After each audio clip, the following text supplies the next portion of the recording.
안녕하세요. 사연에 빠지다의 DJ 민영입니다. 오늘도 두 가지 사연 준비되어 있으니 끝까지 함께 해주시고요. 구독과 좋아요 버튼도 꼭 눌러주세요. 그럼 오늘의 사연 바로 만나볼게요. 안녕하세요. 제가 일부러 결혼을 느긋하게 바라봤던 건 아니고요. 별 생각 없이 하루하루 살다가 보니까 어느새 20대 나이를 다 보내고 말았더라고요. 30대에 들어서고 나서야 슬슬 결혼 생각이 들기 시작했었고요. 하지만 마음이 그렇다고 해서 성급하게 결혼이라는 문턱을 넘어서면 왠지 안 될 것 같았어요.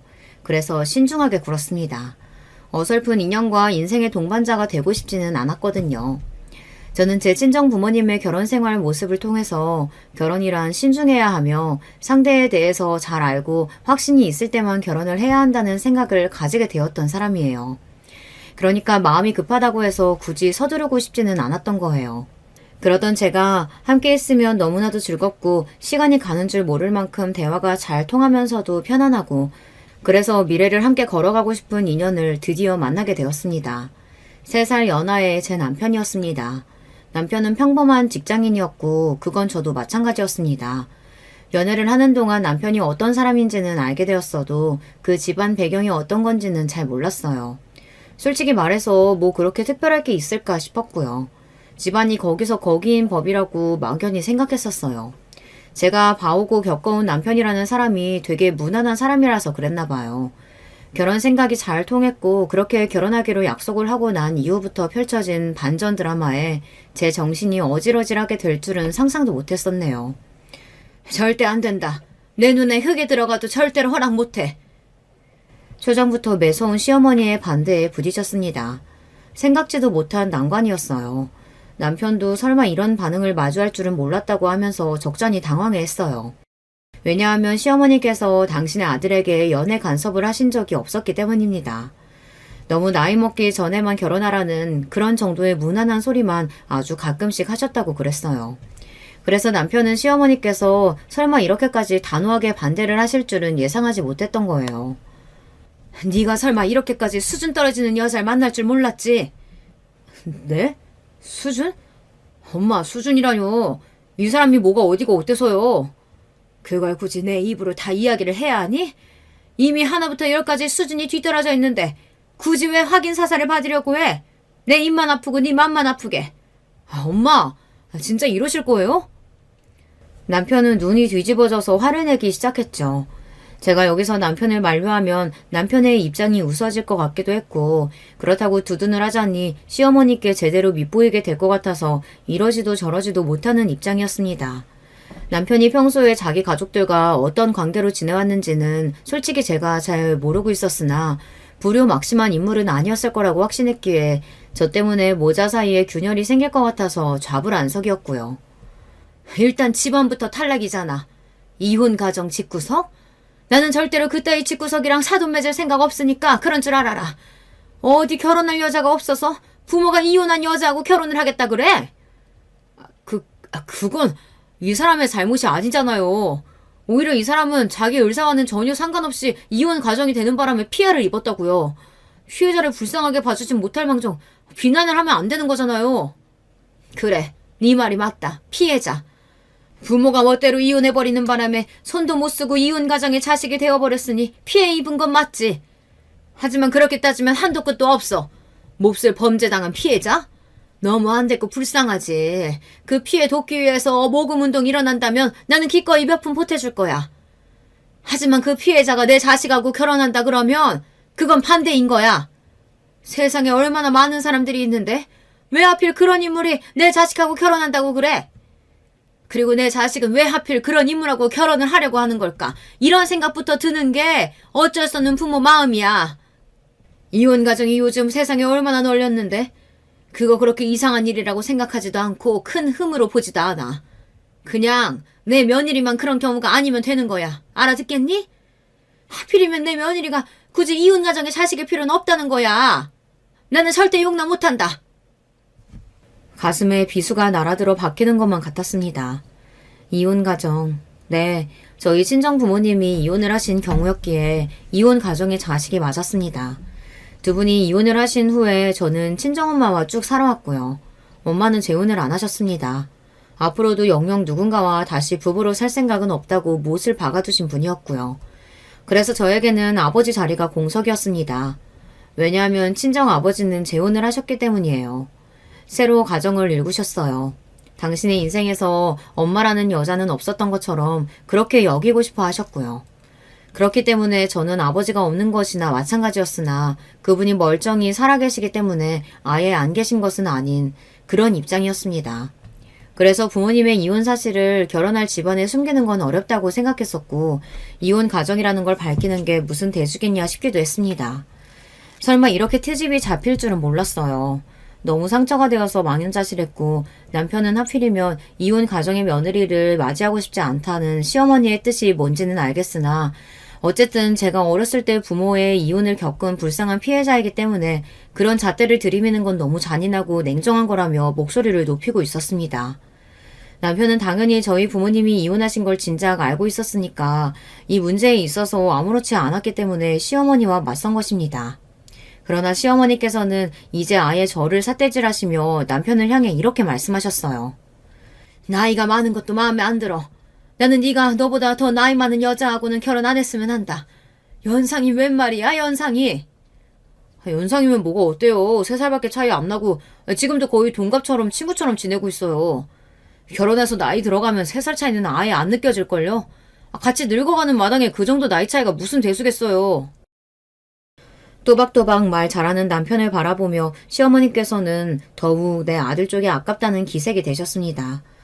그런 와중에도 저는 신랄한 시어머니의 언변 앞에서 조금도 기죽지 않고 다 받아치고 있는 남편의 놀라운 면모가 외탁을 한 게 아닐까 싶은 생각이 들어서 속으로 쓴 웃음이 나왔고요.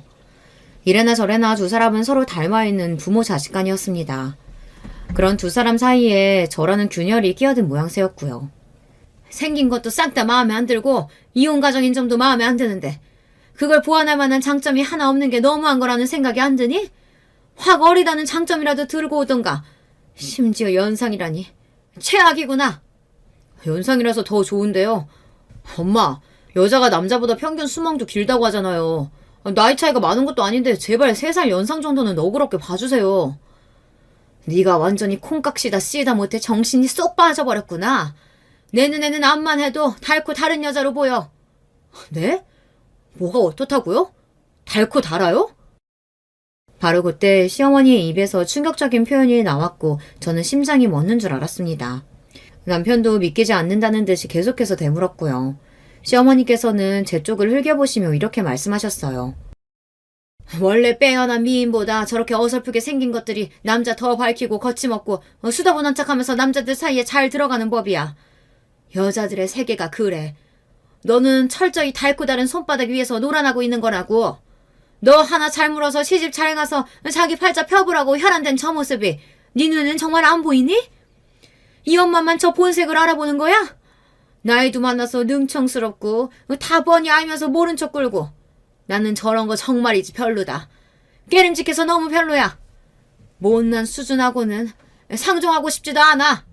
다시 말하지만 이 결혼은 절대 반대야.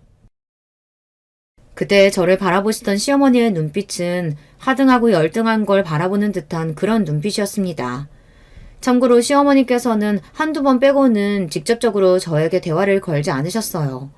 중간에 바람을 두고서 당신의 온갖 불만 어린 생각을 토해내셨을 뿐이었죠. 그게 더 저를 비참하게 만들었습니다.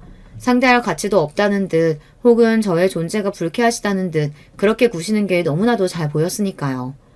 남편이 머리 끝까지 화가 나서 얼굴이 시펄겋게 달아올랐고 저는 눈물이 가득 고인 채로 제발 눈물이 볼을 타고 흐르지만 말았으면 해서 간신히 버티고 있었는데 그에 반해서 시어머니께서는 태연자약한 낯빛을 하고 계셨습니다. 마치 주말 드라마 같은 데서 나오는 심보 못된 부잣집 사모님처럼 보이더군요. 아버지는 보나마나 엄마 뜻 따르겠다고 그러시겠죠. 저는 엄마 설득할 수 없을 테고요. 잘 아는구나. 그러니까 이 결혼 포기해라. 내가 머리부터 발끝까지 완벽한 아가씨로 찾아서 소개해줄 테니까 너무 아쉬워하지는 마. 집안까지 당연히 좋은 아가씨로 열심히 찾아봐 줄게. 내가 진작에 이렇게 했어야 되는데. 아휴, 엄마로서 미안하구나. 아니요. 그러실 필요 없어요. 저는 이 사람하고 결혼합니다. 뭐? 너 지금까지 내 얘기 대체 뭘로 들은 거니? 절대 허락 못한다니까. 허락을 받아야만 결혼을 할 수 있나요?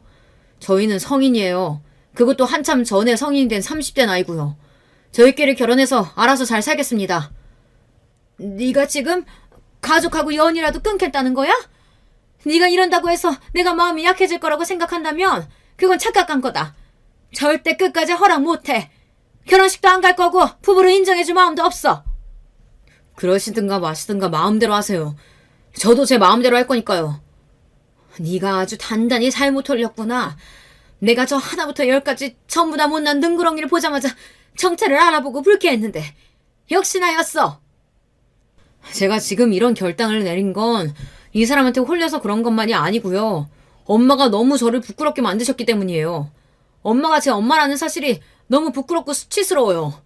엄마, 정말 그러시는 거 아닙니다. 그렇게 살지 마세요. 뭐라고? 내가 너를 잘못 키웠구나. 네가 어떻게 나한테 이럴 수가 있어.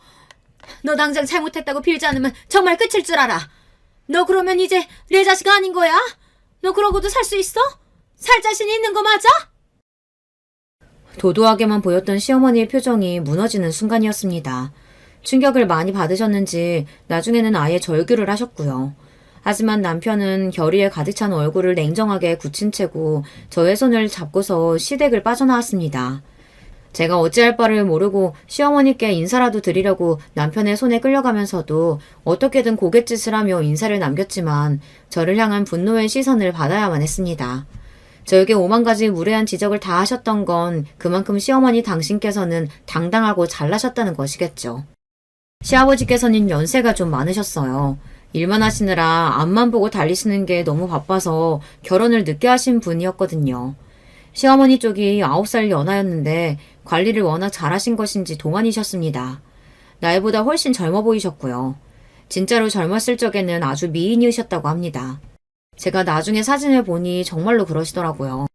남편은 약간 개성이 들어간 훈훈한 얼굴이고 시아버지를 더 닮은 편입니다.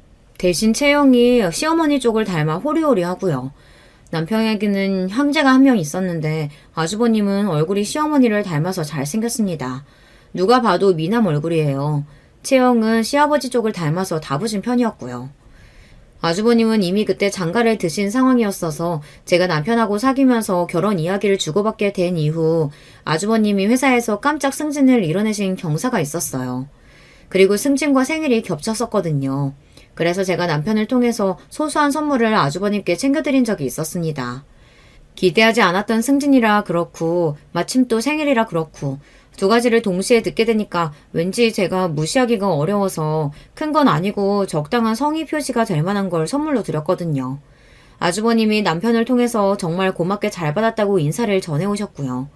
그러면서 둘이 데이트할 때 쓰라고 카페 기프티콘을 남편에게 주셨습니다.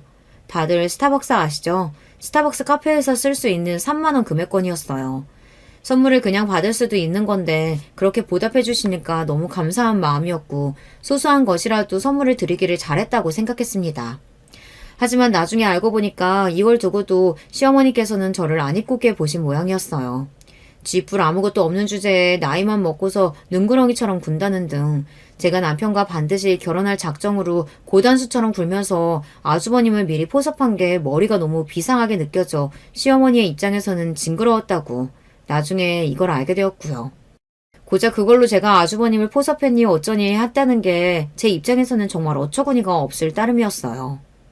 그리고 제가 남편하고 강원도 쪽이랑 멀리 여수까지 바다 여행도 다녀온 적이 있었는데 1박 2일로 밖에서 함께 자고 온 것이 시어머니 입장에서는 또 괘씸하고도 영악하게 느껴지신 모양이었고요.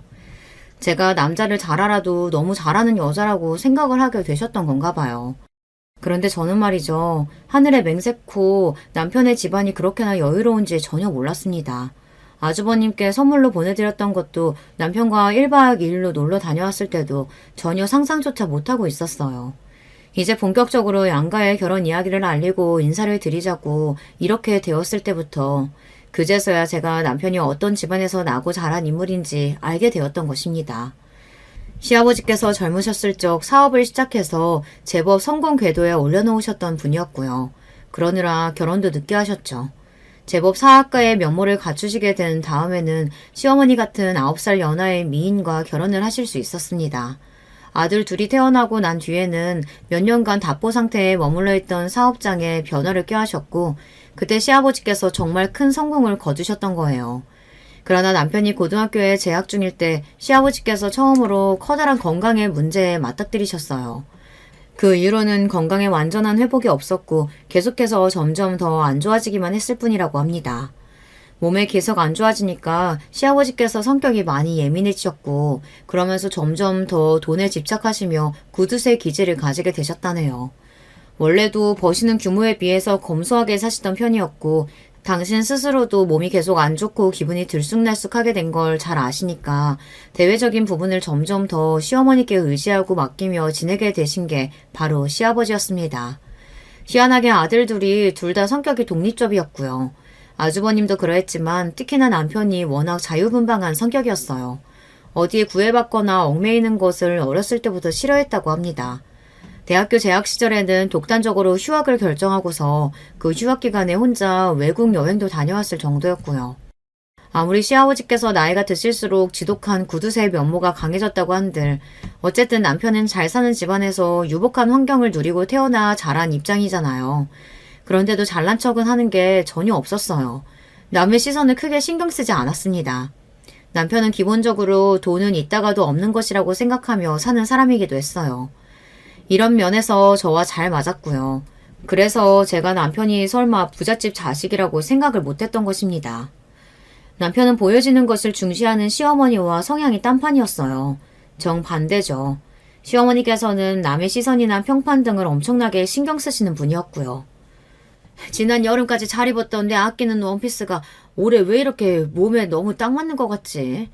그 사이 몸이 불어났나? 체중은 그대로인데. 아휴, 나이가 들어서 체형관리가 점점 힘들어지네. 오늘부터 당장 식단 조제 들어가야겠어.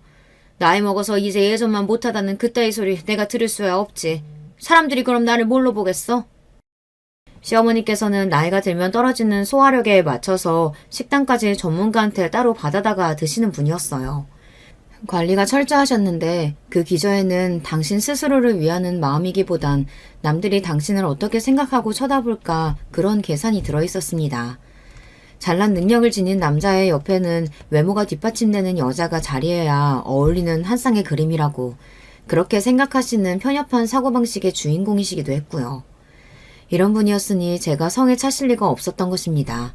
저는 그런 줄도 모르고 당연히 허락을 받을 수 있을 거라고 예상했었는데 신랄한 시어머니의 비난 앞에서 커다란 상처를 받았어요. 어림도 없었던 인정을 받을 수 있을 거라고 믿었던 제 자신이 비참하게 느껴지기까지 하더군요. 이런 저를 보면서 남편은 너무나도 미안해했고 가족들을 등지는 한이 있더라도 저와 결혼하겠다는 그 결단은 절대 되돌리지 않을 거라고 강조했습니다. 저 때문에 시어머니와 사이가 틀어진 남편이 걱정되고 죄책감도 느껴졌지만 저만 바라보고 나아가는 남편의 모습을 보며 저도 그냥 이 남자만 믿고서 남은 인생을 살아야겠다고 재차 결심하게 되었습니다. 시어머니의 오해와는 달리 저는 남편의 배경을 조금도 탐낸 적이 없었으니까요. 시댁에 후광이 없다고 한들 전혀 상관없었고 남편만 있으면 좋았습니다. 상황이 이렇게 되자 결혼 이야기를 친정 쪽에 먼저 드리지 않았던 것이 탁월한 선택이었다는 생각을 하게 되었죠. 만나는 남자와 결혼 생각이 있다는 것까지만 이야기를 드려놨고 남자 쪽 집안이 어떤 곳인지 그런 것들은 아직 전혀 언급한 적이 없었거든요. 그래서 이렇게 된 이상 굳이 결혼 문제로 시댁과 척을 지게 되었다는 그런 당혹스러운 전말을 친정에 아예 알리지 않기로 했습니다.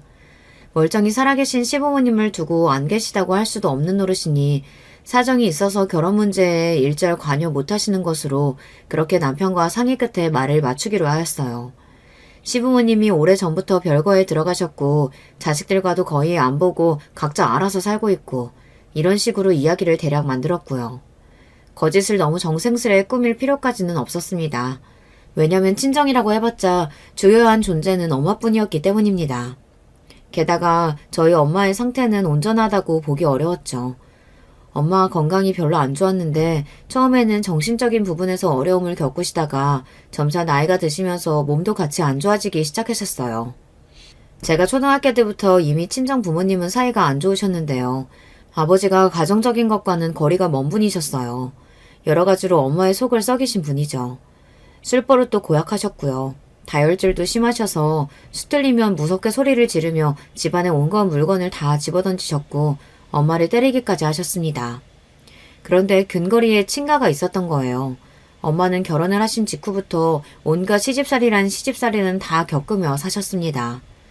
그것만 하더라도 너무 숨막히게 힘들고 정신병이 걸릴 것 같은데 날이 갈수록 아버지까지 그렇게 되시니까 엄마가 도저히 못 버티셨던 거죠. 제가 중학교에 입학하기도 전에 두 분이 결국 이혼을 하셨습니다. 먼저 이혼하자고 한 거니까 나는 돈 한 푼도 못 줘. 줄 거 없어. 당신이 그토록 원하던 이혼 내가 해주는 입장이잖아. 나한테 고마워해야지. 설마 돈도 챙길 수 있을 거라고 기대한 건 아니겠지? 꿈 깨셔.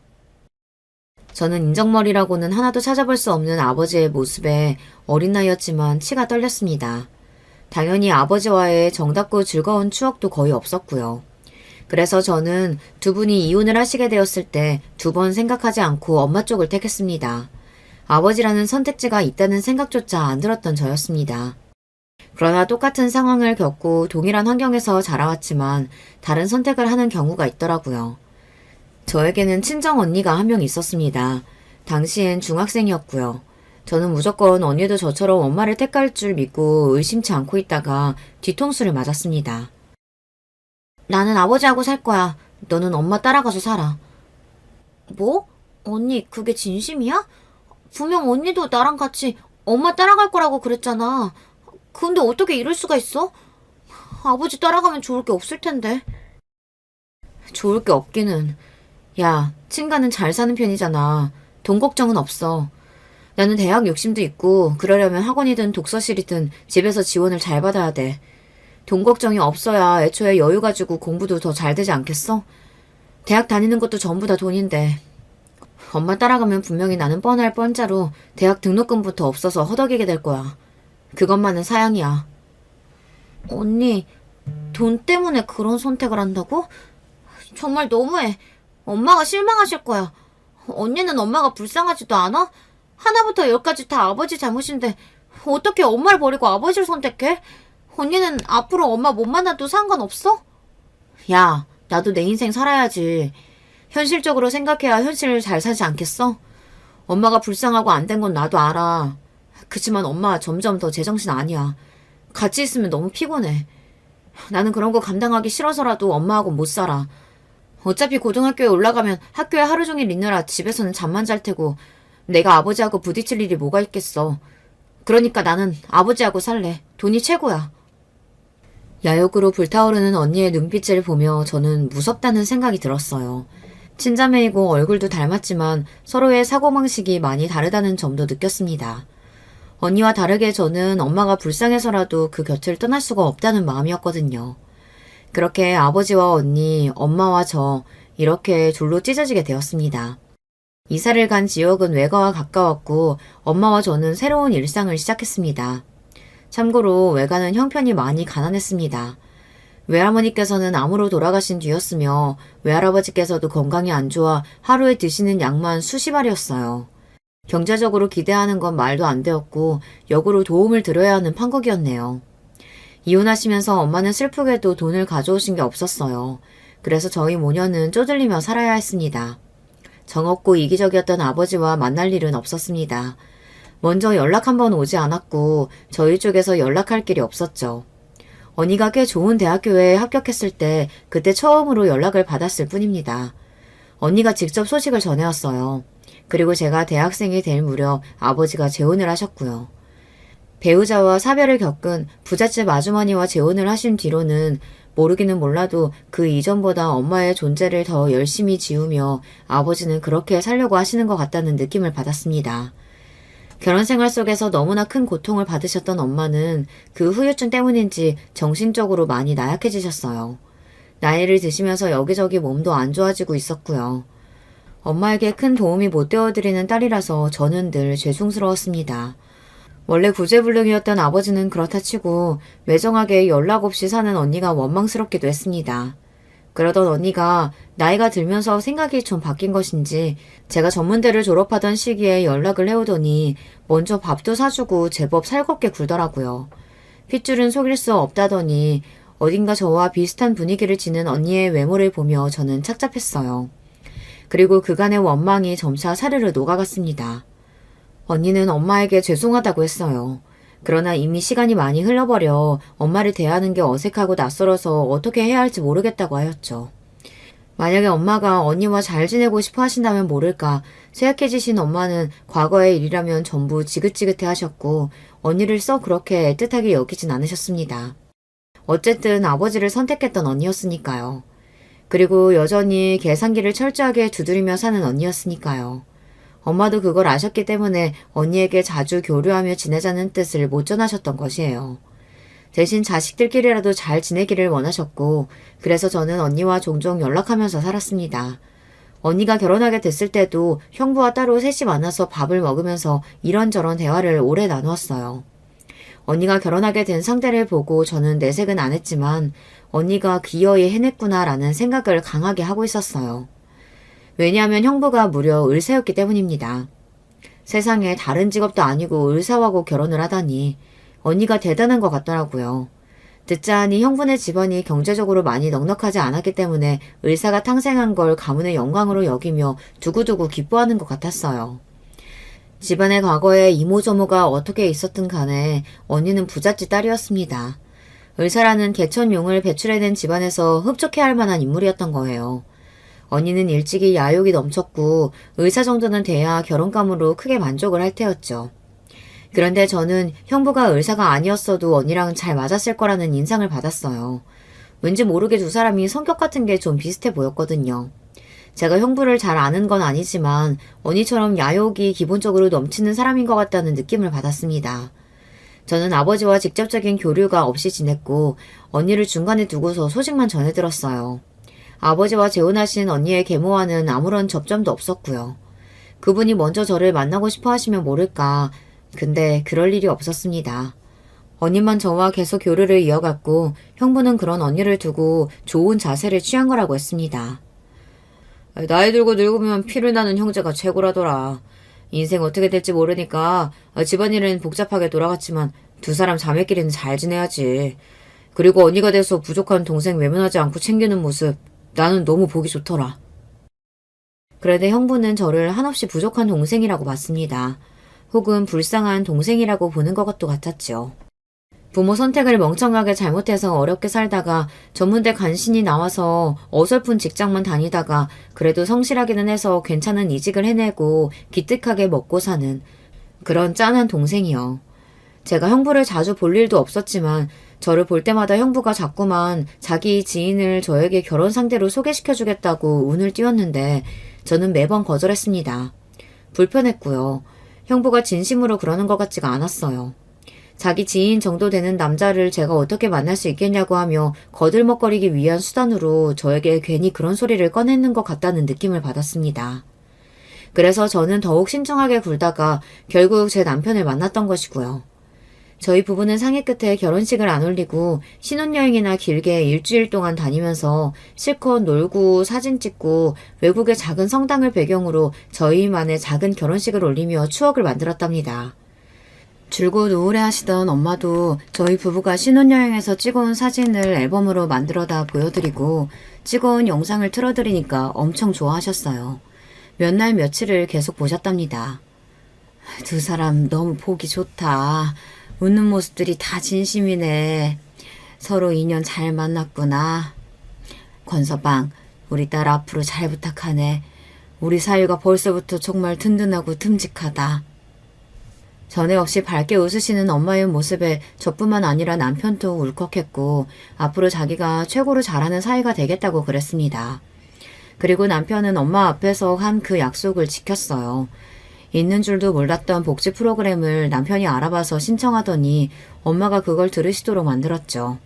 그리고 동네 아주머니들, 할머니들이 모여서 하는 체조 모임에 남편이 설득해서 엄마를 넣어드렸습니다. 엄마는 몸이 아파서 그런 건 못하시겠다고 하더니 사위의 간청에 어쩔 수 없이 시작하셨고 점차 활동적이 되어가셨어요. 안색이 조금씩 밝아지더라고요. 남편이 잘하니까 저도 그렇게 됐습니다. 남편이 좋아하는 된장찌개 맨날 끓이면서 정성스레 밥 차리고 남편의 취향에 맞춰서 여러 가지 지방 축제도 보러 다니고 그러면서 재미있게 살았습니다. 돈이 얼마 안 드는 저렴한 전시회를 보러 다니는 건 어느새 저희 부부의 일상이었고요. 언니는 저희 부부를 보고 부럽다 하였습니다. 소소한 행복 누리면서 사는 거 좋아 보여. 나는 워낙 럭셔리하게 산 지가 오래라서 그런 소박함 잊은 지 오래잖아. 나도 너처럼 허리띠 졸라매면서 알뜰살뜰하게 살고 정겨운 감성 좀 느껴봤으면 좋겠다. 게다가 나는 시댁도 있어서 시댁 챙기느라 얼마나 귀찮은지 몰라. 진심으로 부러워서 하는 말이라기보다는 묘한 느낌이 있었죠. 하지만 그런 묘함을 저는 일부러 모른 척 했습니다. 언니와 형부 모두 선민의식이 있다는 것 정도는 진작 알고 있었으니까요. 결혼하고 나서 시부모님과의 교류는 일절 없었는데요. 시어머니께서는 남편을 무척 괘씸해 하시는 것 같았습니다. 아마 자존심 때문이라도 절대 당신이 먼저 안 숙이는 것 같다고 아주버님이 말씀해 주셨어요. 아주버님만 몰래 남편과 연락하고 지냈어요.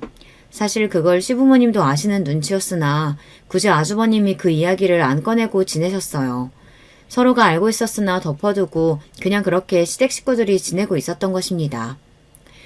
아주버님은 저희 부부를 응원한다고 하셨어요. 서로 조건을 보지 않고 사랑 하나만 보고 결혼한 게 멋지다고 해주셨고요.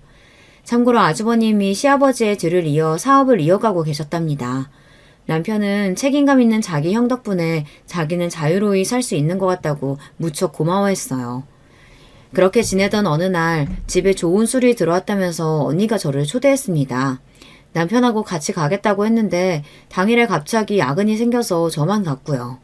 언니는 한숨을 쉬면서 제 남편이 불쌍하다 그랬고 형부는 고개를 저었습니다. 갑자기 야근을 하게 되다니. 근데 그런 일이 제법 비일비재하다고? 야근하면 언제 정확히 퇴근할지 기억도 없다고? 와, 정말 힘들겠다. 돈이라도 많이 주면 모를까.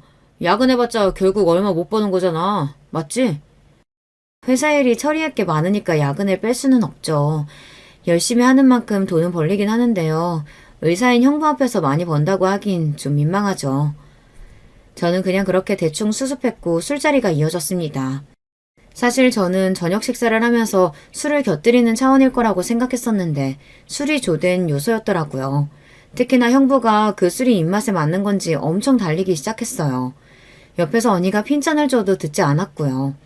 제가 천천히 마시자 빨리 마시라고 형부가 체근하기도 했습니다. 저제가 이런 비싼 술을 마실 기회가 어딨겠어. 이런 순간 자주 오지 않으니까 지금 누려. 황당해진 저와는 달리 언니는 형부 말이 맞다고 생각하는 듯 그냥 웃고 말더라고요. 괜히 분위기를 망치기 싫어서 저는 대화 장단이나 맞추면서 술을 마시고 있었는데요. 어느새 만취 상태에 접어든 형부가 갑자기 저를 뚫어지게 쳐다보다가 이렇게 말을 하는 겁니다. 저제, 그러길래 잘 좀 살지 그랬어. 똑똑하게 살았다면 나 같은 남편 만났을 텐데. 에휴, 참 안쓰럽다. 왜 그렇게 허덕이고 살아? 네? 저희 잘 살고 있는데요. 허덕이고 산 적 없어요. 형부 눈에는 어떻게 보이는진 모르겠지만 저희는 만족하면서 사는 중이에요.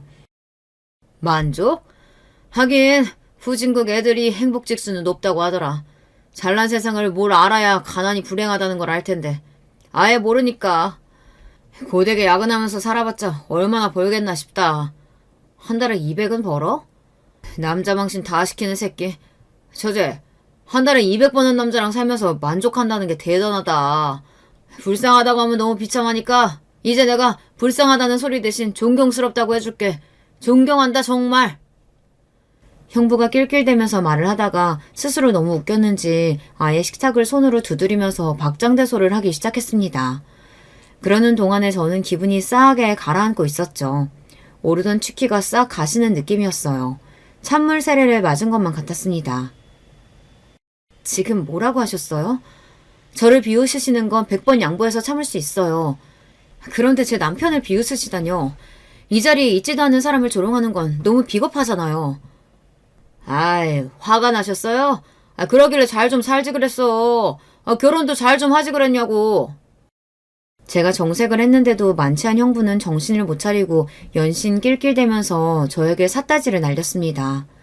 저희 부부의 사는 모습이 마치 웃겨 죽겠다는 듯이 의사가 보기에는 저희 부부의 사는 모습이 마치 불가촉 천민이 사는 모습이라도 된다는 듯이 여태까지 형부가 보여왔던 태도가 있었기 때문에 그 저희를 저는 느낄 수가 있었습니다.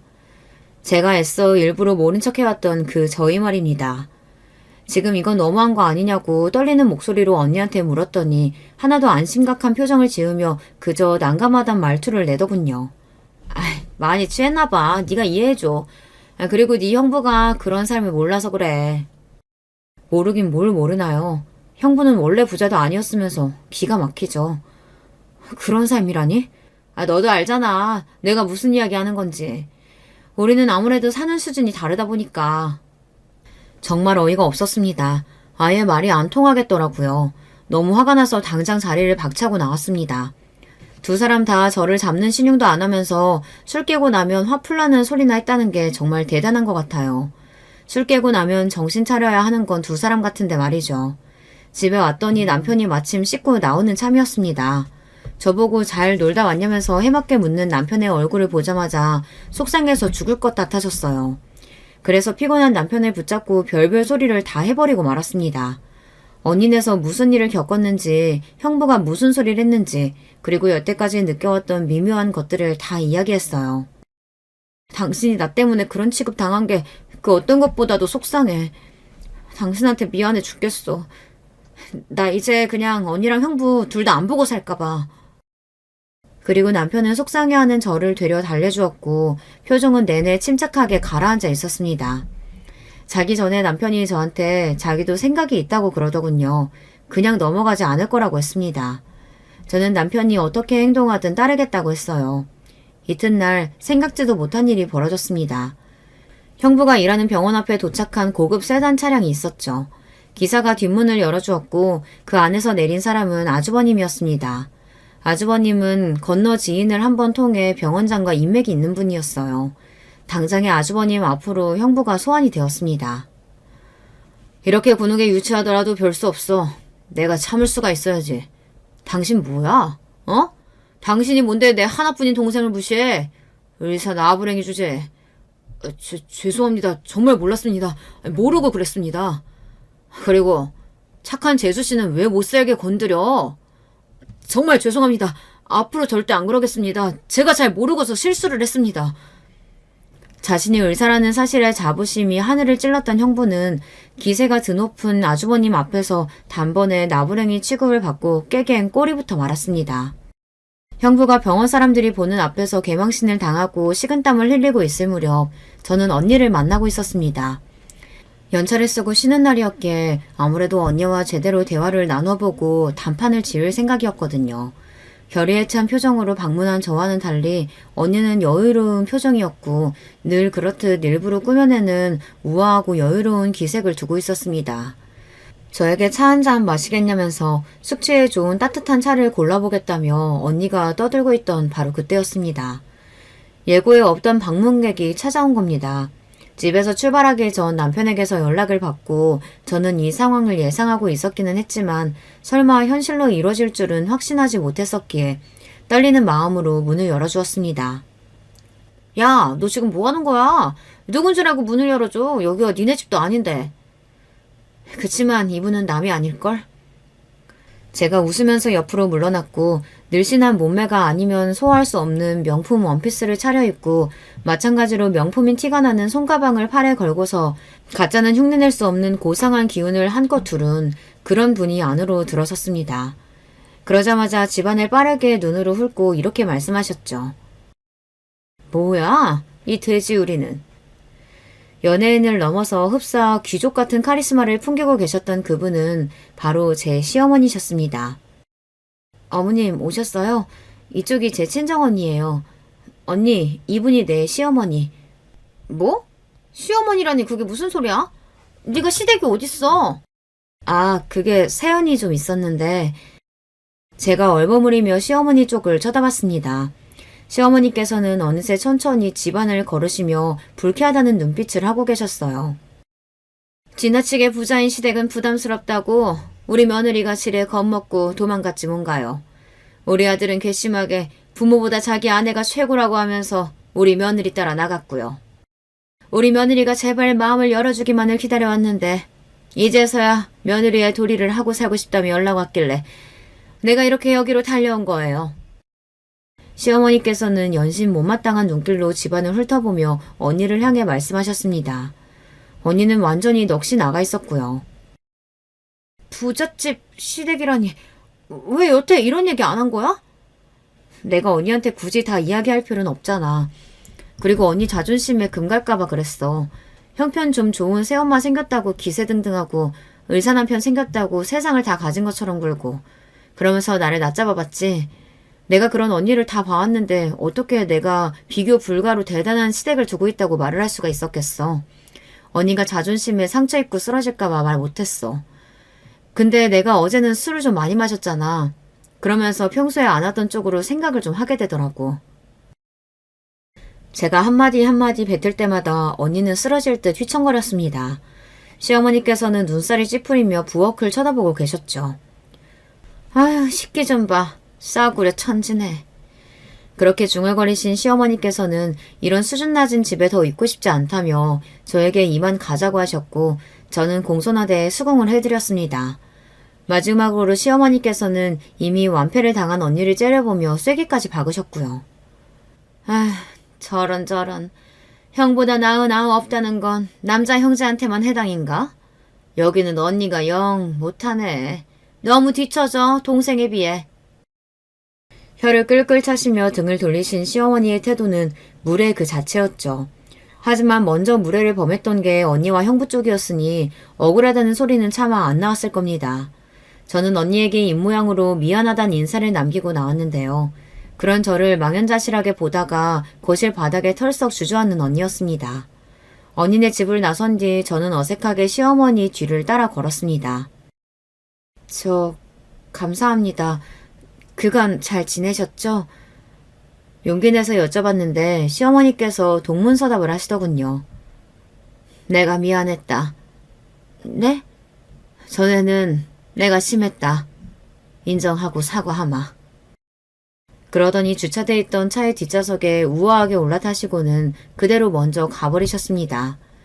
남겨진 기분이 황당했는데 제 입은 숨길 수 없이 춤을 추고 있었어요. 그날처럼 남편의 퇴근을 기다렸던 날이 없었을 겁니다. 아, 남편이 퇴근하기 이전에 낮에 엄마를 카페에 모시고 가서 맛있는 커피를 사드리며 그간 있었던 모든 이야기를 털어놓았고요. 엄마는 언니와 형부의 무례하고 얄미웠던 지난 태도에 분개하셨다가 오늘 시어머니께서 등장하셔서 통쾌한 한 방을 날려주신 결말을 들으시고 눈물 맺힌 웃음을 지으셨습니다. 엄마와 함께 저녁을 차렸고 퇴근한 남편과 왁자지껄 떠들면서 정다운 식사 시간을 가졌어요. 그제서야 아주버님이 벌이신 놀라운 일을 듣고서 저절로 박수가 나왔고요. 아주버님이야말로 언니 부부에게 저희 부부가 수모를 당했다는 걸 들으시고 분노하시면서 시부모님께 이걸 다 전해드렸다고 저희 부부를 용서하고 받아줘야 한다고 주장까지 하셨던 정말 1등 공신이셨습니다. 너무 감사했죠. 시댁 식구들과 모두 한자리에 모여서 식사를 한 건 그 주의 주말 저녁 때였어요. 시부모님과 아주버님과 형님 그리고 시조카, 저희 부부와 친정엄마까지 모두 모여서 허심탄회하게 이야기를 나누며 밥을 먹는 시간을 가졌습니다. 이게 꿈인지 생신지 분간이 안 가고 긴장도 됐지만 즐겁고 들뜬 기분이었습니다.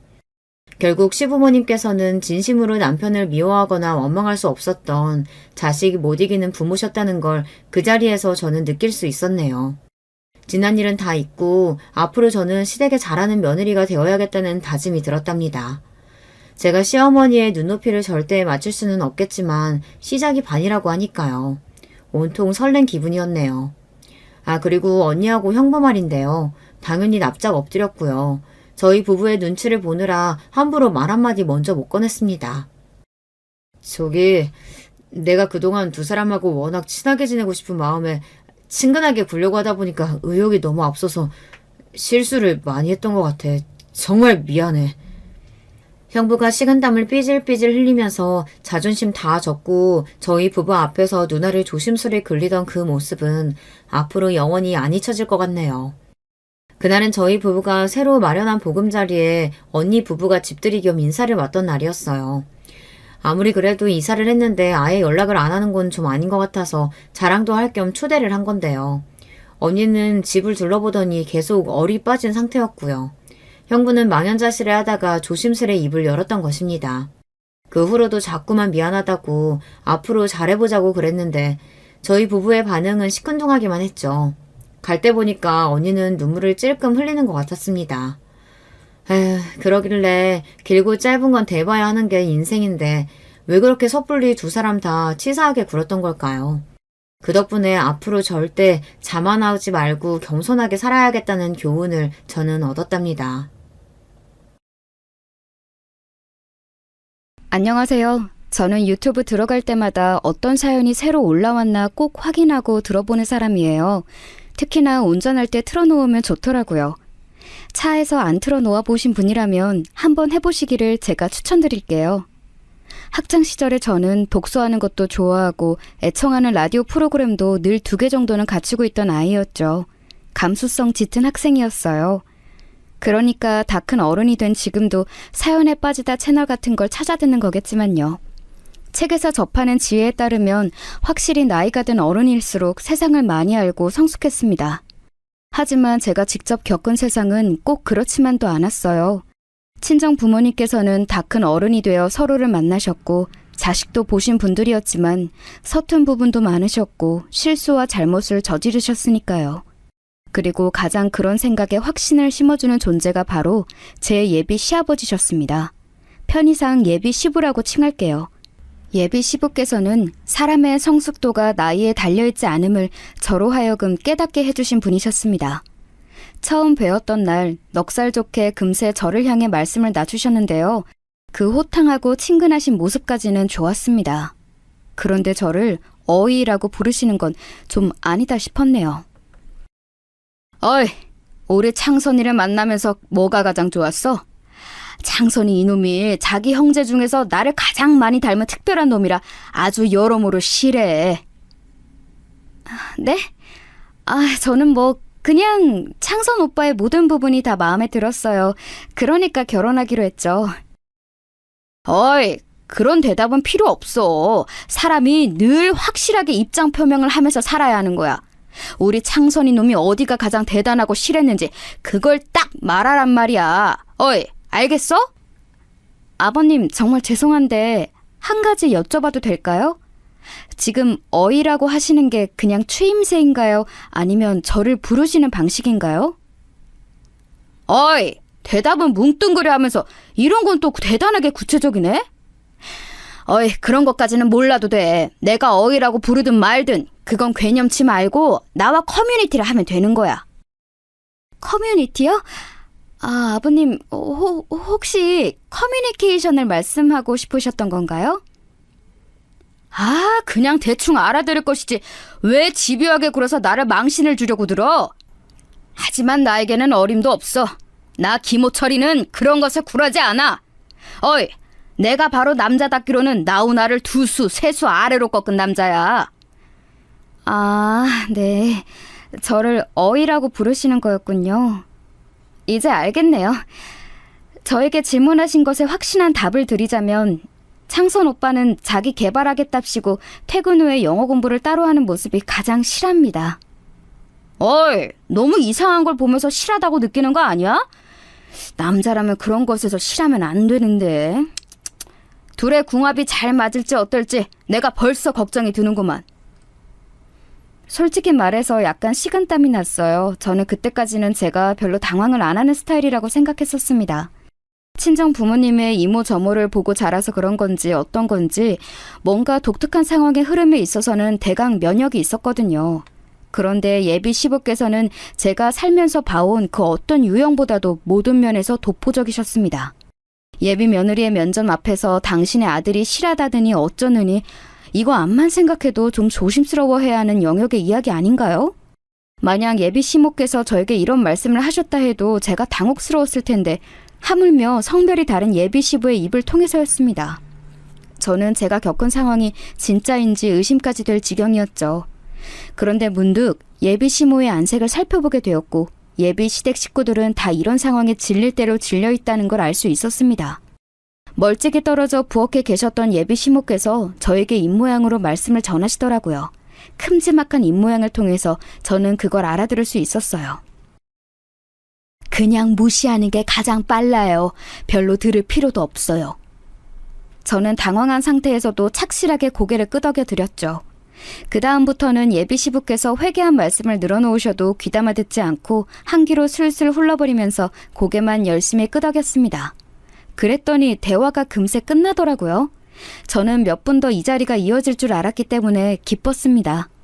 예비 시부께서 집 앞 공원에 나가 이소룡 체조를 하시겠다며 휙 나가버리셨고, 저는 예비 시모 그리고 집에서 마치 투명 인간처럼 있었던 예비 시누이와 남겨졌어요. 참고로 이때 급한 사정이 생겨서 다른 곳에 갔다가 급히 오는 중인 예비 신랑은 아직 도착 전이었습니다. 저도 원래 예비 신랑 없이는 예비 시댁에 발을 들이고 싶지 않았고 당연히 기다릴 생각이었어요. 그런데 예비 시부께서 창밖을 하염없이 내다보시다가 저를 발견하시는 바람에 어쩔 수 없이 먼저 발을 들이게 된 것이 전말이었습니다.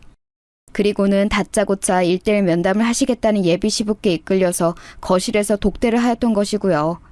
저는 예비 시부를 직접 겪은 저보다도 더 안색이 파리하신 것 같은 예비 시모와 고개를 절레절레 흔들고 있는 예비 시누와 셋이서 식탁에 앉아서 짧은 단소를 나누었어요. 많이 당황했죠? 그 양반이 좀... 네, 아무튼 좀 그래요. 이상한 의도를 가지고 아가씨한테 그렇게 군 건 아니니까 너무 마음에 담아두지 말아요. 그냥 사람이 원래 그래요. 맞아요. 저희 아빠 원래 이상해요. 전에도 이상하셨는데 나이 들면서 점점 더 저렇게 되셨어요. 제 생각에는 회사 생활하시면서 뭔가 이상한 분들하고 어울리셨던 게 문제였던 것 같아요. 어머, 얘는 네 새언니가 될 사람한테 그런 쓸데없는 얘기를 왜 해? 네 아빠가 이상한 분들하고 어울렸던 게 문제라니? 아니야, 네 아빠는 원래 그런 사람이었는데 본색을 감추고 살다가 나이 들어서 서서히 드러낸 것뿐이야. 세상에, 이럴 수가. 이 모녀의 대화도 심상치 않았습니다. 짤막한 대화를 통해서도 예비 시부께서 얼마나 남다른 분이신가를 가늠할 수 있었어요. 저는 애써 표정 관리를 놓치지 않으며 초조하게 예비 신랑을 기다렸습니다. 그러는 동안 5만 가지 생각들이 머릿속을 스쳐가더군요. 가만히 짚어보니까 제가 예비 신랑과 결혼하기로 했던 건 저희 둘 다 결혼하기에 적합한 때여서 그랬던 것 같아요. 둘 다 대학을 졸업한 후에 사회초년생 시절을 거쳐서 나름 안정적으로 자리를 잡은 뒤였거든요. 자연스럽게 서로의 곁에 있는 사람과 결혼해야겠다고 생각이 들었나 봐요. 약 2년에 걸친 연애였고 그 기간 동안 저는 몰랐던 거예요. 예비 시댁이라는 존재가 어마어마할 것이라는 사실을 말이에요. 결혼에 대해서 논의를 한창 하던 시기에 예비 신랑이 사뭇 진지한 얼굴로 저에게 이렇게 말을 했었죠. 하영아, 내가 미리 말해두고 싶은 게 있는데 우리 아버지 있잖아. 보통 분은 절대 아니야. 그래서 우리 엄마가 그동안 마음고생 많이 하면서 살아오셨어. 아무튼 우리 아버지가 예사 인물이 아니시니까 그 점은 확실히 알아둬. 응? 오빠, 그게 뭔 소리야? 뭘 어떻게 해야 예사 인물이 아니게 되는 건데? 성격이 특이하시거나 괴팍하시거나 그런 스타일이셔? 아니면 어머님께서 마음고생하셨다는 걸 보니까 혹시 좀 심하게 가부장적이신가? 정말 안타깝게도 네가 방금 말한 예시에 전부 들어맞는 분이 바로 우리 아버지이셔.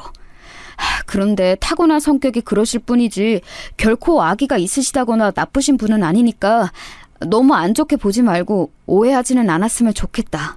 내가 부탁할게. 오빠가 그렇게 말하니까 괜히 나 겁주는 것 같잖아. 우리가 결혼하면 내가 이제 며느리가 되는 건데 설마 어머님과 여자끼리 신경전이 있으면 있었지. 아버님과 무슨 큰 문제라도 있겠어? 오빠, 괜히 사서 걱정하지 마. 그리고 내가 이미지는 좀 유약하게 보여도 절대 어디 가서 만만하게 당하는 스타일도 아니야. 저는 당시에 예비 신랑이 쓸데없는 소리를 다 한다고 생각했었어요. 왜냐하면 제가 연애하면서 봐온 예비 신랑의 성격은 유약하고 우유부단하면 했지 절대 괴팍한 쪽과는 근접하지 않았거든요. 그 외에 부전자전이라는 말도 있잖아요. 아들은 그 부친을 닮을 수밖에 없는데 제가 겪어본 예비 신랑의 성격이 대체로 유순했거든요. 그러니 그 부친께서 보통 분이 아니셔봤자 뭘 그렇게 보통이 아니시겠나 싶었습니다. 그래서 저는 되려 그때 걱정 어린 기색에 예비 신랑을 달래주기까지 했었어요. 하지만 그건 제가 너무 안일했던 거였죠. 제 오산이었던 거예요. 예비 시댁하고 사는 데가 가까운 것도 아니고 우리 둘 다 직장 다니는 사람들이니까 사느라 바빠서 어차피 예비 시부모님하고는 자주 얼굴을 보거나 맞부딪힐 일도 전혀 없을 거야. 2년 가까이 오빠하고 사귀면서 예비 시부모님의 얼굴을 뵌 적은 없었잖아. 결혼하기 전부터 굳이 걱정할 필요는 없지. 그리고 시간이 흘러 예비 시댁에서 홀로 예비 시부를 맞닥뜨린 저는 은은한 충격 속을 헤엄치고 있었던 것입니다. 뒤늦게 도착한 예비 신랑이 전에 없이 어색하게 웃는 저의 인매를 보고 바로 눈치를 챘는지 한숨부터 쉬더라고요. 그날 둘이서 심도 깊은 대화를 나눴었지요. 그만큼 예비 시부께서 저에게 너무 강한 인상을 남기셨던 거예요. 그런데 저는 하루 이틀이 지나고 나니까 그 충격이 웬만큼 다 가시더라고요. 그 이유는 아마도 예비 시모와 시누이가 어쨌든 예비 시부와 한패거리 성격이 아니었다는 점이 크게 작용을 하였고요. 예비 신랑 또한 제가 보기에는 꽤 괜찮은 사람이었으니 결론은 예비 시부 그분만 아니면 별 문제없는 집안 같았어요. 제가 예비 시부하고 결혼하는 것도 아닌데 좀 독특하시면 뭐 어떤가 싶은 그런 안일한 생각이 불쑥 피어올랐습니다. 그러자 용기가 샘솟더군요. 예비 신랑하고 열심히 상의해서 결혼 계획을 또 잡아나갔지요. 다시 며칠 뒤 제가 예비 신랑하고 데이트를 하다가 그 예비 시댁 근처 동네까지 간 김에 예비 시누이와 연락해서 셋이 카페에서 대화 나누면서 간단히 시간을 보냈어요. 어차피 결혼 이야기가 오가고 있는데 친하게 지내면 좋잖아요. 그래서 저는 제법 적극적으로 예비 시누이에게 좋은 인상을 심어주려 그날 노력을 했습니다. 그런데 의욕이 좀 과했던 것 같아요. 예비 시누이가 도중에 휴대폰을 확인하더니 헐, 아빠가 저 어디냐고 카톡 보냈네요? 여기에 있다고 할까요? 아님 말까요? 그냥 다른 핑계 대는 게 낫겠죠? 이런 말을 하길래 제가 난데없이 용기를 내고 말았습니다. 아니, 그건 용기라기보다는 도전정신 혹은 투쟁정신이었던 것 같네요. 아주 의연하게 예비 신우에게 눈빛을 보내며 턱짓을 했죠. 예비 시부께 이곳 이야기를 드려도 좋다는 신호였습니다. 왜 말로 하지 않았는가 하면 옆에 예비 신랑이 있기 때문이었어요. 지레 겁먹고 득달같이 반대할까봐 제가 몰래 그랬던 것이죠. 예비 시누이는 제 말대로 자기 부친께 답장을 했는데 정말 농담 아니고 한 5분이나 지났을까요? 고작 그것밖에 안 지났는데 카페로 예비 시부께서 오셨습니다. 저번에 댁에서 뵈었을 때는 그냥 아주 무난하게 차려입고 계셨다는 인상만 남아있었는데 본격적으로 외출복을 입으신 모습은 남다르시더라고요. 젤이 듬뿍 발린 머리는 그 머리를 지나간 빛이 어떻게 생겼는지 알려주듯 결이 다 살아있었고요. 노란 형광 반팔티는 목깃이 위로 치솟아 있었고 그때가 초저녁이었는데 선글라스를 쓰고 계셨어요. 바지까지는 차마 시선을 내리지도 못한 채 저는 거의 반사적으로 일어나서 꾸벅 인사부터 드렸습니다. 어이, 또 보네? 안 그래도 내가 해줄 이야기들이 많아서 곧 다시 봤으면 했는데. 저를요? 네, 아버님. 사실 저도 그때는 너무 경황이 없었던지라 좀 차분한 마음으로 다시 배웠으면 했습니다. 그래? 어이, 배짱이 꽤 두둑하구만. 전생에 나라를 구한 여장군이었다고 농담을 하고 싶지만 가만 생각해보면 내 사전에 여자가 장군인 법은 없으니까 그런 말을 꺼낼 수가 없지. 안타깝네. 아니, 이미 충분히 다 말씀하신 것 같은데 일단 앉으세요. 아버님 커피 드시겠어요? 아니면 다른 음료도 여기에 많아요. 따뜻한 과일차가 여기서 인기라고 적혀있던데 그건 어떠세요? 어이, 잘 기억해도 남자는 시베리아 한복판에서 얼어 뒤져가도 얼음 띄운 아이스만 마신다. 왠지 딱 느낌이 우리 창선이 놈이 기가 빠져가지고서는 뜨뜻 미지근한 걸 마셨댔나 보지? 아니요, 창선 오빠는 그런 걸 딱히 안 가리고 그날 끌리는 걸 고르는데요. 그치, 오빠? 제가 예비 신랑에게 넌지시 물었는데요. 예비 신랑이 대답은 않고 이새로 입술을 꽉 깨물더라고요. 눈치로 보건대 왠지 너무 이 상황에 창피해서 그러는 것 같았습니다. 그러자 괜히 예비 신랑에게 미안해져서 예비 시부의 음료를 같이 주문하러 가자고 제가 팔을 잡아 끌었어요. 그리고 같이 주문하는 곳으로 가면서 제가 자초지종을 설명한 뒤 미안하다고 사과했죠. 예비 신랑은 이미 이렇게 된 거 어쩌겠냐면서 쓴웃음만 지었어요. 음료가 금방 나올 것 같길래 그 앞에서 그냥 기다렸다가 완성된 음료 가지고 둘이서 자리로 돌아갔습니다. 그랬다가 깜짝 놀라고 말았어요. 그 몇 분 안 되는 사이에 예비 시모와 시누이가 대판 싸운 모양이었습니다. 분위기가 장난 아니더군요. 혹시 무슨 일이 있었나요? 제 착각인지는 몰라도 그 사이 분위기가 많이 가라앉은 것 같은데요. 죄송한데 저는 먼저 가볼게요. 아빠 때문에 너무 짜증나서 더 여기에 같이 있기가 싫어졌어요. 이놈의 집구석, 내가 얼른 어떻게든 탈출하든가 해야 저 꼴을 안 볼 텐데. 예비 시누이가 이를 박박 갈면서 가방을 챙겨 휙 나가버리는 게 아니겠어요? 당황한 제가 예비 신랑과 눈빛 교환을 했죠. 그러자 예비 신랑이 자기 여동생을 살피러 얼른 뒤를 따라 나갔습니다. 남겨진 제가 갑자기 찾아오는 두통을 느끼며 자리에 앉았는데 그때 예비 시부께서 엄청 의기양양한 표정으로 저에게 이런 말씀을 날리셨죠. 모름지기 계집은 앙칼진 맛이 있어야 한다지만 도가 지나치면 없는 이만 못하는 법. 어이, 이런 나이 귀중한 에델바이스는 가슴에 새겨두는 것이 좋을 거야. 무슨 말씀이신지 이해는 다 못했습니다만 일단 알겠습니다. 저 그런데 에델바이스라는 건 갑자기 무슨 의미로 말씀하시는 건가요? 명문대 간판 달아도 별 소용이 없구먼. 나의 조언, 나의 충고, 영어로는 에델바이스. 어드바이스를 말씀하고 싶으셨던 거군요. 에델바이스는 식물 이름이에요. 그래서 에델바이스라는 유명한 노래도 있잖아요. 그런데 제가 알기로 에델바이스는 아마 독일어일 거예요. 뭐야? 어이! 여자가 아직 그렇게 젊은데 벌써부터 기고만장하는 버릇들이면 안 돼. 우리 아들하고 결혼하고 나서 그렇게 행실을 하면 아주 큰 코 다칠 거야. 그렇게 기고만장할 체력 있으면 애부터 빨리 가져. 네? 애를 가지라고요? 저나 창선 오빠나 아직 2세 계획은 없는데요. 둘 다 그런 얘기는 아직 진지하게 해본 적도 없어요. 이 얘기를 뭐하러 해? 그런 건 말로 나누는 게 아니지. 나도 우리 첫째 백선이를 결혼하기 전에 보았지. 그러니까 여력이 있어서 자식을 넷이나 볼 수 있었던 거야. 일찍 낳는 건 장점밖에 없어. 그러니 어차피 애를 가질 거라면 결혼 전에 가져도 돼. 내가 허락한다.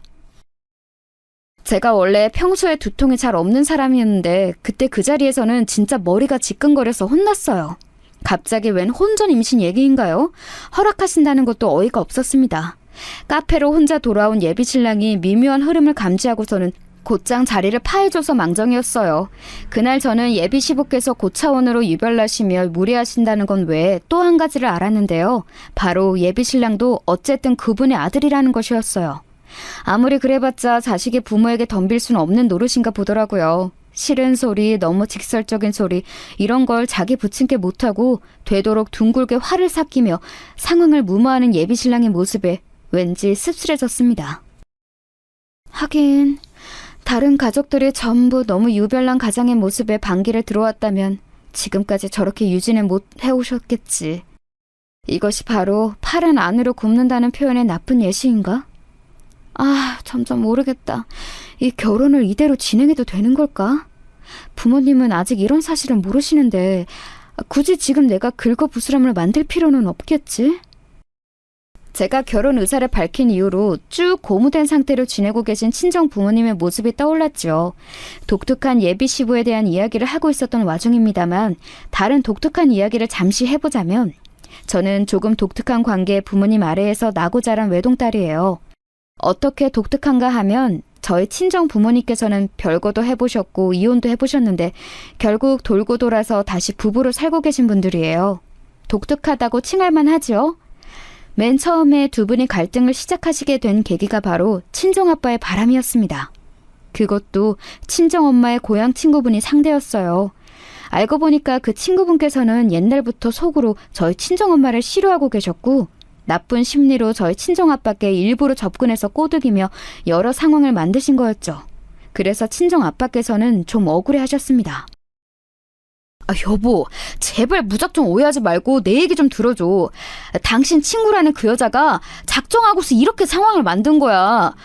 넘어갔던 나도 참 못난 놈이고 나쁜 놈이지만 애초에 상황이 안 좋았다고. 지금 그걸 변명이라고 하는 거야? 그 기집애가 작정을 했든 말든 당신이 거기에 넘어가면 안 되는 거였어.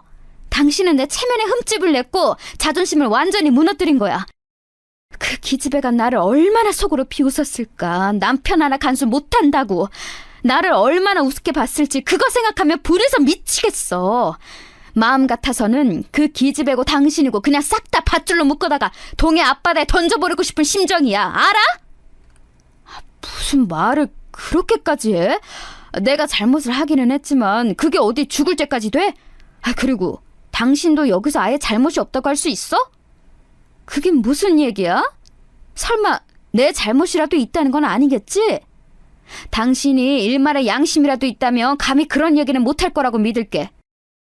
애초에 당신이 인간관계만 잘 처신했어도 이런 일은 없었잖아. 그러길래 왜 고향 친구하고 속으로 앙금을 만들었던 거야? 나이가 들어서도 복수하고 싶은 만큼 남한테 그런 표적이 되었다는 게 정상이라고 생각해? 당신이 어렸을 때 얼마나 안 좋게 굴었으면 복수 심리로 배우자인 나에게 접근까지 했겠어? 그래서 지금 내 탓이라고? 바람은 당신이 피워놓고 이게 지금 내 잘못이라는 거야? 정말 비겁하네. 당신은 남자라고 할 수도 없어. 나는 도저히 당신하고 못 살겠으니까 우리 이제 그만하자. 여기서 다 끝내. 친정엄마께서 비명에 가까운 악다구니를 쓰셨을 때 친정아빠께서는 아무 말 없이 망연자실한 표정을 하고 계셨어요.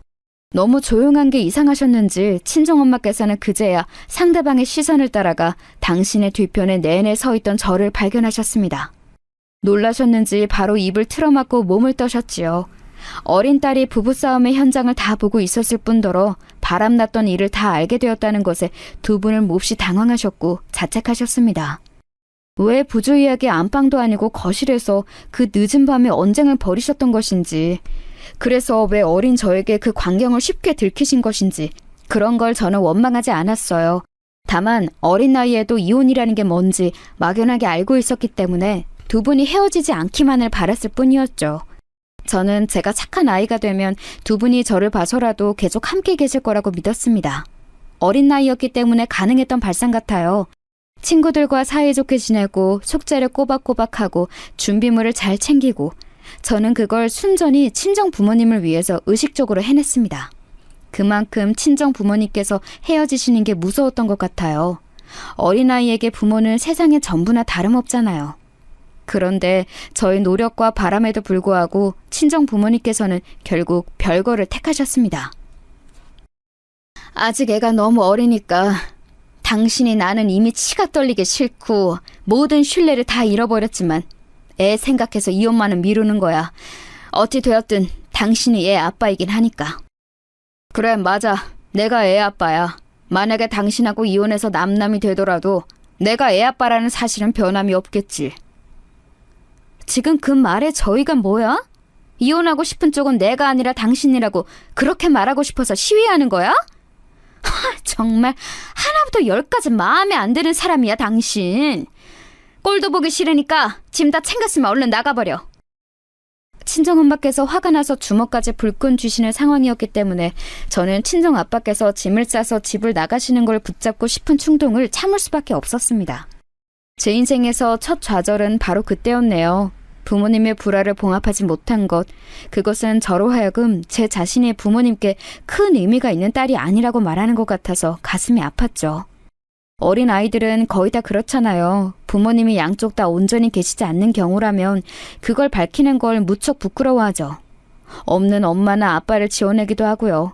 저도 그랬어요. 친구들 앞에서 태연하게 아빠가 마치 집에 계신 것처럼 그렇게 말을 꾸몄습니다. 그랬다가 어느 날 친정엄마께 딱 걸렸었죠. 신하영, 너 아까 놀이터에서 친구들하고 했던 말 뭐야? 왜 아빠하고 주말에 놀이동산 가기로 했다고 그런 거짓말을 해? 아빠도 없고 놀이동산에 가기로 한 적도 없잖아. 엄마가 너를 이렇게 거짓말이나 하는 아이로 키웠어? 그치만 아빠가 없는 거 알면 친구들이 놀릴 수도 있단 말이야. 그리고 나는 신하영이잖아. 아빠가 신신이고 아빠 따라서 신하영이잖아. 같이 안 살아도 나는 아빠 딸이잖아. 엄마하고 싸우지만 않았어도 아빠는 이 집에 계속 살았을 거야. 너 이게 어디서 막 울면서 엄마한테 버릇없이 소리를 질러? 너도 아빠가 잘못했다는 거 알고 있잖아. 아빠는 잘못을 저지른 사람이야. 그러니까 엄마가 아빠하고 싸우는 건 어쩔 수 없는 일이었어. 잘못을 저질렀어도 아빠는 우리 아빠야. 엄마는 그러면 이제 아빠가 우리 아빠가 아니라고 생각해? 그건... 아빠는 우리 아빠 맞지. 우리 하영이 아빠가 맞지. 우리 하영이 언제 이렇게 말대꾸도 맹랑하게 갈 만큼 커버렸다. 참나, 아주 못된 벌을 들었다고 아빠한테 다 일러줘야겠네. 친정엄마의 자조적인 혼잣말에 그렇게 반가울 때가 없었어요. 그건 친정아빠하고 연락하시겠다는 말처럼 들렸으니까요. 저는 순수하게 기뻤습니다. 두 분이 다시 함께 사시게 될 것만 같았어요. 그러나 저는 곧 어린 나이에 세상이 그렇게 호락호락하게 돌아가는 것이 아니란 걸 깨닫게 되고 말았습니다. 저의 말대꾸 그 작은 계기로 친정엄마께서는 약간 마음이 누그러지셨고 어찌되었건 친정아빠는 당신의 남편이자 저의 친부라는 생각을 하셨던 것 같아요. 그래서 과일, 영양제 이런 것들을 사들고 친정아빠께서 혼자 살고 계시는 원룸에 찾아가셨던 겁니다. 한 손에는 커다란 장바구니를 다른 한 손으로는 제 손을 쥐고 계셨죠. 초인종을 누른 건 그럴 수 있는 손이 남아있던 저였어요. 두근거리는 심정으로 문을 열고 나온 친정아빠를 기대했죠. 그런데 문을 열고 저희 모녀를 맞이했던 건 친정아빠와는 전혀 다른 인물이었습니다. 아예 모르는 인물은 아니었죠. 왜냐하면 친정아빠와 바람이 났었던 친정엄마의 고향 친구분이셨으니까요. 무심코 현관문을 여셨던 그분이 놀라 굳어버리셨고 친정엄마께서는 장바구니와 저의 손을 동시에 놓으셨어요. 그리고는 그분의 머리채를 잡아채신 뒤 엄청난 난투극을 벌이셨죠. 그분도 반격을 하셨지만 친정엄마의 상대가 되지는 못하셨습니다. 놀란 저는 발만 동동 구르다가 울음을 터뜨렸고 잠시 근처에 외출하셨던 친정아빠께서 돌아오셨을 때는 친정엄마께서 상황을 끝내신 뒤였어요. 그분께서는 머리가 산발이 되어서 쌍코피까지 터시진 채로 바닥에 무릎을 꿇고 눈물을 흘리고 계셨죠. 그 엄청난 광경에 친정아빠께서는 경악을 하셨고 친정엄마께서는 마지막 통보를 남기신 채 저희 손을 잡아 끌고 그곳을 벗어나셨습니다. 당장 이혼해. 공동재산은 전부 다 내 몫이야. 당신이 유책 배우자이고 하영이는 내가 키울 거니까. 의의 없지? 이 쓰레기만도 못한 자식아. 제가 슬쩍 돌아봤을 때는 친정아빠께서 고개를 푹 떨구신 채였어요. 그런데 밖으로 나오니까 구급차 한 대가 가까워지고 있었더라고요. 아마도 크게 다치신 그분 때문인 것 같았는데 그제야 저는 깨달았어요. 친정엄마께서 그분에게 감정적인 보복을 하셔놓고도 그 상황에서 구급차를 부르셨다는 걸 말이죠. 어른의 세계란 무척이나 복잡 미묘하다는 생각을 했었습니다. 그렇게 친정 부모님 두 분은 이혼을 하셨고 제가 다시 친정 아빠를 뵐 수 있는 길은 없었어요.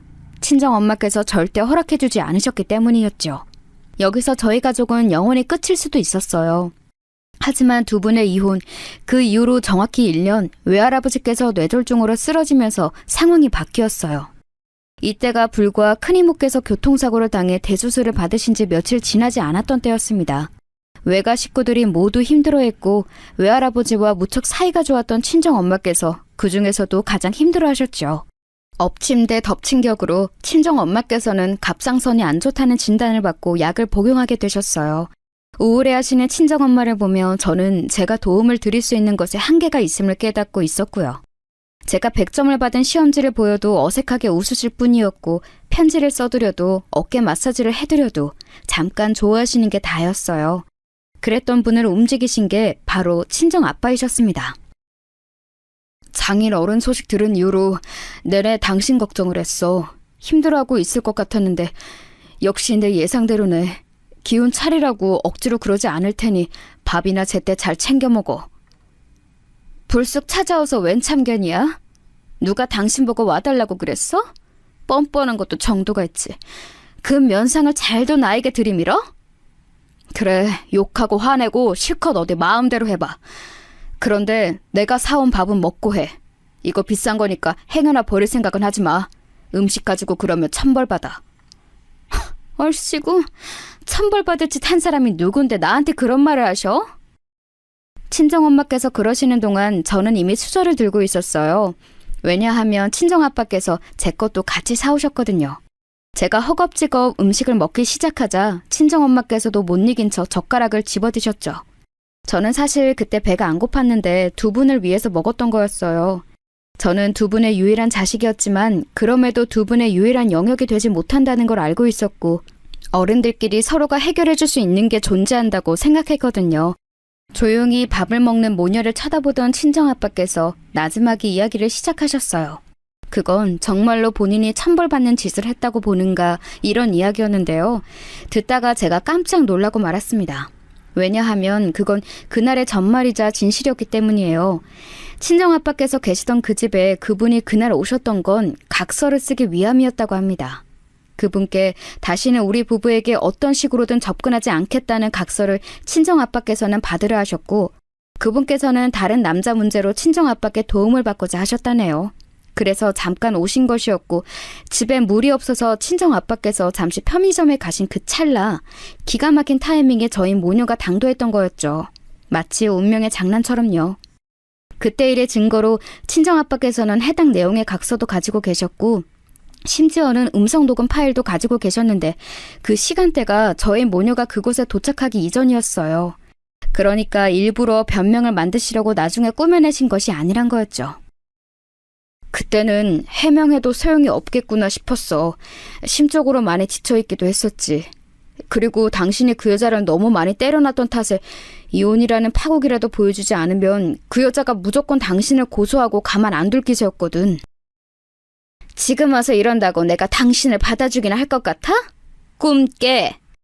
친정엄마께서는 무척 단호하셨으나 표정을 보니까 혼란스러워하고 계신다는 게 보였어요. 친정아빠께서는 만약 다시 부부 사이로 돌아간다면 남은 일생 동안 친정엄마만을 위해 충성하고 제 뒷바라지에 모든 최선을 다하겠다며 맹세를 하셨습니다. 그런 얘기를 들으시고도 시큰둥하게 반응하셨던 친정엄마이셨지만 외할아버지께서 결국 돌아가시는 큰 아픔을 함께 나누시면서 점점 예전의 부부 같은 모습으로 돌아가셨고 제가 성인이 되던 해에 다시 정식으로 부부가 되셨습니다. 하여간 우리 마누라하고 우리 딸을 건드는 놈이 있거든. 나는 절대로 가만 안 둬. 그리고 친정아빠께서는 저런 말씀을 심심하면 입에 담는 분이 되셨죠. 저는 저 소리를 하도 들어서 시간이 지나자 별 감흥도 없어졌어요. 그런데 예비 신랑하고 결혼 이야기를 주고받으면서부터는 살짝 신경이 쓰이더라고요. 하영아, 나는 암만 생각해도 그 창선인지 총선이지 않은 비실이 청년보다 우리 하영이가 100배 1000배 더 아까운 것 같은데 꼭 이렇게 어린 나이에 시집을 가야겠니? 아빠, 무슨 소리를 하시는 거예요? 저 이제 어린 나이 아니에요. 친구들 중에서 일찍 시집간 얘는 첫째가 벌써 초등학생인데요? 창선 오빠가 비록 저보다 학벌은 부족해도 직장 탄탄하고 자기 개발에 관심 많아서 끊임없이 발전하는 사람이라서 솔직히 저는 저보다 훨씬 나은 인물이라고 봐요. 우리 딸이 아빠 앞에서 다른 남자를 두둔하는 걸 보니까 아주 가슴이 찢어지는구나. 그 집안 사람들은 좀 어때? 몇 번 만나봤다면서? 어쨌다 저쨌다 하는 감상편을 내가 못 들어본 것 같네. 양친께서는 어떤 분들이시니? 너무 좋으신 분들이에요. 어머님은 수수하시고 그냥 되게 평범하시고 그런데 아버님이 살짝 쾌활하시죠. 네, 아주 그냥 유쾌하세요. 독특한 언행을 가끔 선보이시기는 하는데 별로 크게 신경 쓰이지는 않아요. 그래? 나는 우리 하영이가 괜찮다고 하면 최대한 다 맞춰서 생각할 수 있지. 설마 사돈 되신 분께서 상식 밖으로 행동하시거나 아주 무례하거나 하시지는 않을 거 아니야. 세월이 흘러 아내와 딸에게 잘하며 가정적인 분으로 살아가시는 친정아빠의 모습 참 보기 좋았으나 예비시부의 막장스러운 면모를 맛보았던 저로서는 안 좋은 충돌이 일어날까봐 살짝 걱정도 되었어요. 저는 그것이 기우이기를 바라며 일정 때문에 어쩌다 보니 굉장히 급하게 빨리 잡힌 상견례에 참석하게 되었습니다. 제가 외동인 관계로 상대 측도 예비신랑만 오고 형제들은 안 왔어요. 조촐하고 단란한 자리였죠. 그날 저는 백화점에서 사뒀던 베이지색 원피스를 입었고 친정아빠께서는 네이비색 계열의 정장, 친정엄마께서는 가장 점잖은 까만색 투피스를 입으셨습니다. 까만색 투피스라 함은 쉽게 상상이 되시지요? 가장 흔한 치마 정장이라고 보시면 돼요. 그럼에 폼이 넉넉하지는 않고 몸에 좀 붙는 스타일의 옷이었어요. 그 옷은 당시에 그렇게 입는 게 유행이었고 흔한 디자인이었습니다. 그런데 예비 시부께서 저희 친정엄마와 처음 인사를 나누실 때 과한 반응을 보이시더라고요. 이야, 패션이 아트인지 옷걸이가 아트인지 모르겠네요. 참고로 아트는 예술이라는 의미입니다.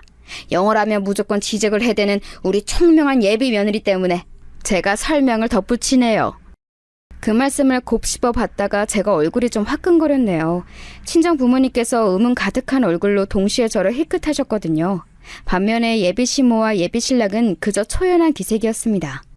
예비 시부의 각종 언행에 이골이 날 대로 난 사람들의 반응이었죠. 상견례는 나름 별다른 건수 없이 잘 흘러갔어요. 아니, 그렇게 되려고 했습니다만 어느 지점부터 살짝 삐거덕거렸죠. 신혼집 이야기까지는 잘 진행이 되었는데 그 이후로 예비 시부께서는 자꾸만 제가 결혼하고 나면 추가 외인이니까 시댁에 귀속되어 몸과 마음을 바쳐야 한다는 등 그런 식으로 황당한 발언을 이어나가셨어요. 여자는 추가 외인이므로 결혼하고 나서는 자기 친정과 되도록 차츰 멀어져야 한다는 그 대목에서 제가 또 밀려온 두통에 머리를 짚었습니다. 저희 그런 모습에 예비 신랑은 아무 말도 못하고 목이 탔는지 자꾸 물을 마시더군요. 친정 부모님께서는 당혹스러운 표정들을 하신 채 적당히 고개만 끄덕이고 계셨어요. 저 두 분이 그래도 어쩐 일로 조용히 참고 계시는 건가 싶어서 혹시 예비 시부의 의견에 동의를 하시는 건가 잠깐이나마 그런 생각을 제가 했었네요. 아무 반박도 안 하실 분들이 아닌데 계속 가만히 계셨으니까요.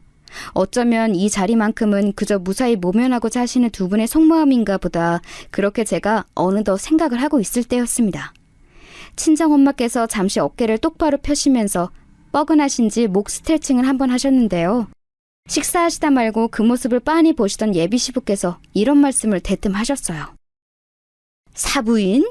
아까 들어오실 때도 느꼈지만 몸매가 아주 쭉쭉 빵빵하신 것 같습니다. 예? 제가 뭘 잘못 들은 것 같습니다만? 에이, 잘못 듣긴요. 부끄러워하실 필요 없어요. 저는 이런 것에 오픈마인드, 즉 열려있는 사람입니다. 사부인 그 몸매 가지고 젊으셨을 적에는 꽤 노셨죠? 혈기왕성한 청춘을 보내셨을 것 같은데요? 충격적으로 개념을 상실한 예비 시부의 발언이 상견례가 이루어지고 있는 식당의 작은 룸을 휩쓸고 간 직후였습니다. 그 경박한 웃음소리가 끝나기도 전에 친정 아빠께서 자리에서 벌떡 일어나셨어요.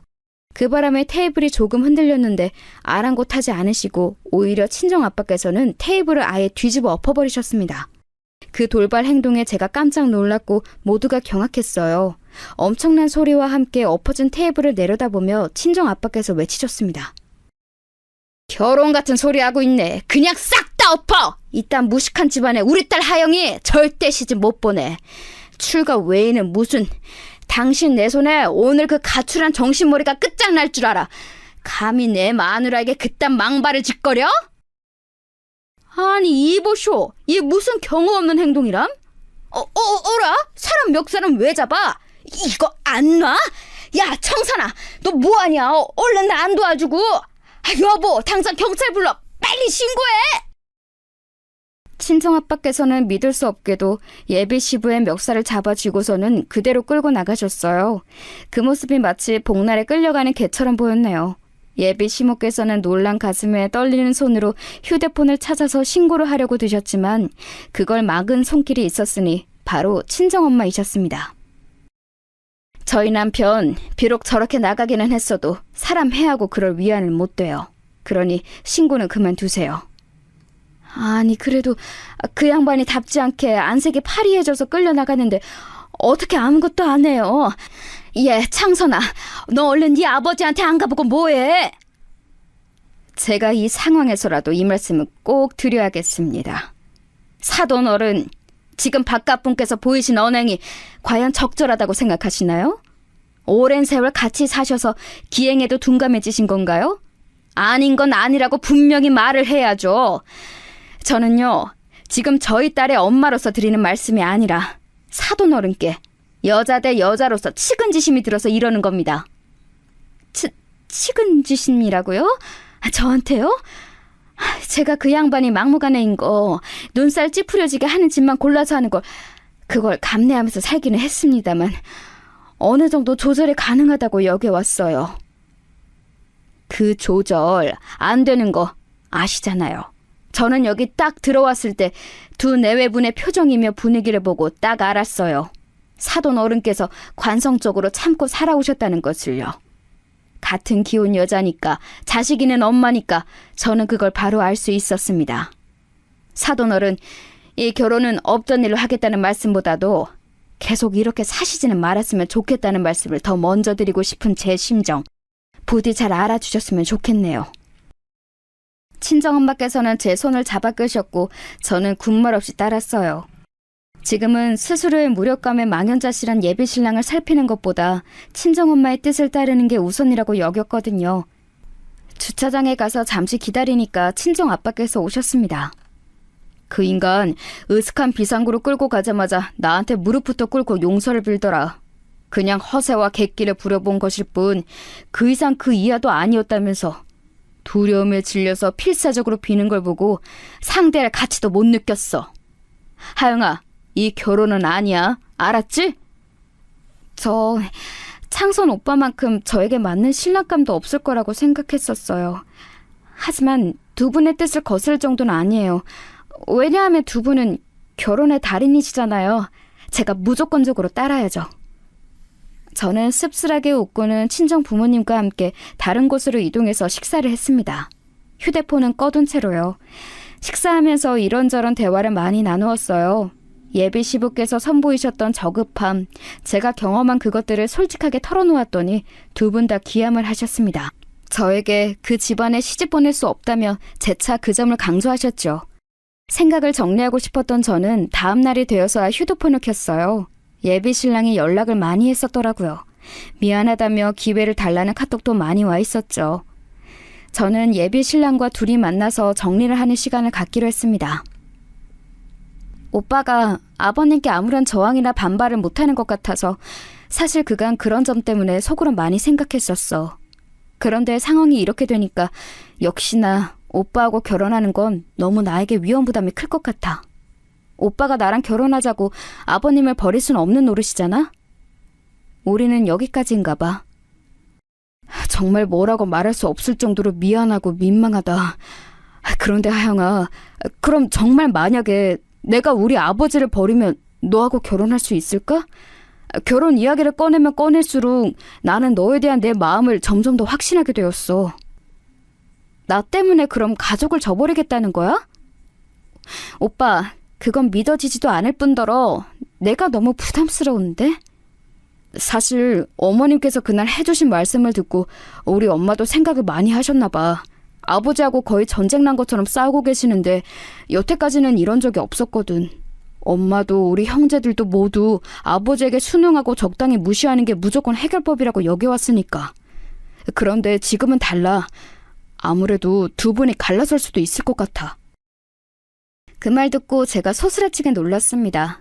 그 유별나게 오만하신 예비 시부께서 이혼을 당하시는 그림이 안 그려졌거든요. 과연 실현이 될까 싶었어요. 그런데 되더라고요. 세상에 정말로 두 분이 이혼을 하셨어요.